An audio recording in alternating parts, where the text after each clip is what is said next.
Hi students, transistor configuration பார்த்துட்டு இருக்கோம். அதில் வந்து பார்த்தீங்கன்னாக்கா லாஸ்ட் வீடியோவில் what is input characteristics what is output characteristics அப்படின்னு பார்த்தோம். இப்போ நெக்ஸ்ட்டு பார்க்க போகிறது வந்து பார்த்திங்கன்னா கரண்ட்டு ட்ரான்ஸ்ஃபர் கேரக்டரிஸ்டிக்ஸ் அப்படின்னு சொல்லுவோம். அதாவது ட்ரான்ஸ்ஃபர்னாக்கா என்னென்னு பார்த்தீங்கன்னாக்கா ரெண்டு கரண்ட்டுக்கு இடையில் நம்ம ரேஷியோ கண்டுபிடிப்போம். ஃபார் எக்ஸாம்பிள் நீங்கள் இதில் கரண்ட் வந்து 3 டைப் ஆஃப் கரண்ட் இருக்குன்னு உங்களுக்கு தெரியும். என்னென்னது, ஒன்று வந்து ஐபின்னு சொல்லுவோம், இன்னொன்று ஐசின்னு சொல்லுவோம், இன்னொன்று ஐஇ. ஓகேவா, இது வந்து இன்புட்டுன்னு சொல்லுவோம், இது அவுட்புட்னு சொல்லுவோம். அப்போ அவுட்புட் கரண்ட்டுக்கும் நெக்ஸ்ட்டு இன்புட் கரண்ட்டுக்கு இடையில் வி டேக் எ ரேஷியோ, அதுக்கு பேர் தான் என்னென்னு சொல்கிறோம், டிரான்சிஸ்டர் கேரக்டரிஸ்டிக்ஸ் அப்படின்னு சொல்லுவோம். First we take input current, base current in X axis and collector current in Y axis. Base current mostly we taken in micro ampere and collector current is measured in milli ampere. ஓகேவா, right. இப்போ graph வரைஞ்சாச்சு. Graph வரைஞ்சிட்டு அதில் என்னென்னலாம் கண்டுபிடிக்க போகிறோன்னு பாருங்கள். This gives the variation of collector current IC with changes in base current IB at constant collector emitter voltage அப்படின்னு சொல்கிறோம். இந்த இடத்துல at constant collector emitter voltage. ஓகேவா, இப்போ VCE is equal to constant. ஓகேவா, நெக்ஸ்ட் வந்து பார்த்தீங்கன்னா it is seen that a small IC flows even when IB is 0. IB வந்து 0வாக இருக்கும்போது கூட நமக்கு என்ன ஆகும், ஐசியோட வேல்யூ கொஞ்சம் கரண்ட் பாஸ் ஆகிட்டே இருக்கும் அப்படின்னு சொல்கிறாங்க. நெக்ஸ்ட் வந்து பார்த்தீங்கன்னா this current is called common emitter leakage current. Common emitter leakage current ICEO when which is due to flow of minority charge careers. ஓகேவா, அந்த ஐசிஇஓ அப்படிங்கிறது என்னென்னு பார்த்தீங்கன்னா மைனாரிட்டி சார்ஜ் கேரியர் அந்த டிரான்சிஸ்டரில் எவ்வளோ ப்ரெசென்ட் ஆகிருக்கோ அதை பொறுத்து நமக்கு கிடைக்குது அப்படின்னு சொல்கிறாங்க. நெக்ஸ்ட் வந்து பார்த்திங்கனாக்கா forward current gain R current gain எப்படி வேணால் சொல்லலாம். இதோட சிம்பிள் வந்து பார்த்திங்கனாக்கா நம்ம பீட்டா அப்படின்னு சொல்லுவோம்.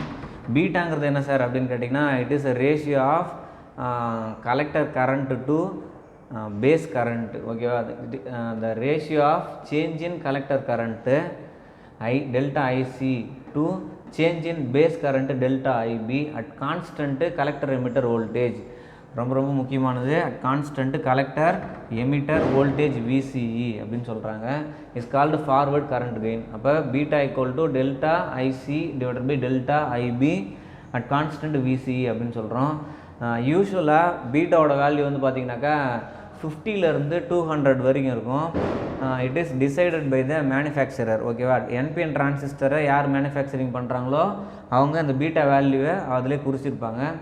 ஆனால் இப்போ பார்த்தீங்கன்னாக்கா சில டிரான்சிஸ்டரில் பீட்டாவோட வேல்யூ 1000 அளவு கூட நமக்கு கிடைக்குது. ஓகேவா, ரைட். இது வரைக்கும் பார்த்தீங்கன்னாக்கா டிரான்சிஸ்டர் கேரக்டரிஸ்டிக்ஸ் முடிஞ்சுது. இதுக்கு அடுத்த டாபிக் வந்து பார்த்தீங்கன்னாக்கா relation between alpha and beta. சரி, வாட் இஸ் ஆல்ஃபா அப்படின்னு பார்க்கணும்.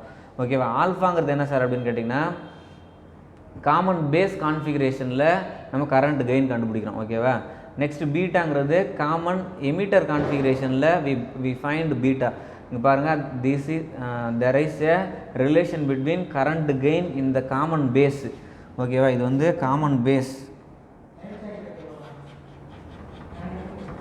Common base configuration alpha and current gain in the common emitter configuration. இது வந்து காமன் எமிட்டர் கான்ஃபிகரேஷனில் we find the value of beta. ஓகேவா, அப்போ இதில் ஆல்ஃபாவுக்கும் பீட்டாவுக்கு இடையில் we have a ரிலேஷன் நம்ம டெரைவ் பண்ணலாம். இந்த இடத்துல டெரிவேஷன்லாம் உங்களுக்கு கொடுக்கல.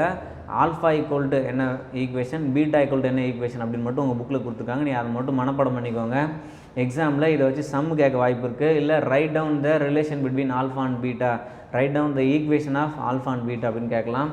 அப்போ alpha equal to beta by 1 + beta அப்படின்னு கிடைக்குது. அப்படி இல்லைனா beta equal to alpha by 1 - alpha அப்படின்ட்டுருக்கு.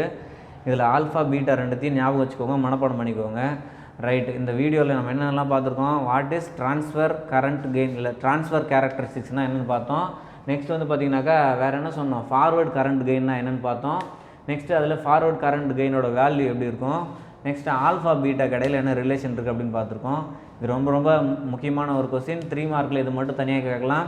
அப்படி இல்லைனாக்கா இன்புட்டு அவுட்புட்டு ட்ரான்ஸ்ஃபர் இது 3 சேர்த்துட்டு உங்களுக்கு 5 மார்க்கில் கேட்குறதுக்கு வாய்ப்பு இருக்குது. கண்டிப்பாக இந்த கொஸ்டின் ப்ராக்டிக்கல்லையும் இருக்குது, தியரிலையும் இருக்குது. நீங்கள் தியரியில் ஈஸியாக புரிஞ்சுக்கிட்டிங்கனாக்கா ப்ராக்டிக்கலில் நீங்கள் ஈஸியாக செஞ்சிட முடியும். அதனால் திரும்ப இந்த வீடியோ பாருங்கள். ஏதாவது டவுட்னா கேளுங்க. ஓகே. தேங்க்யூ.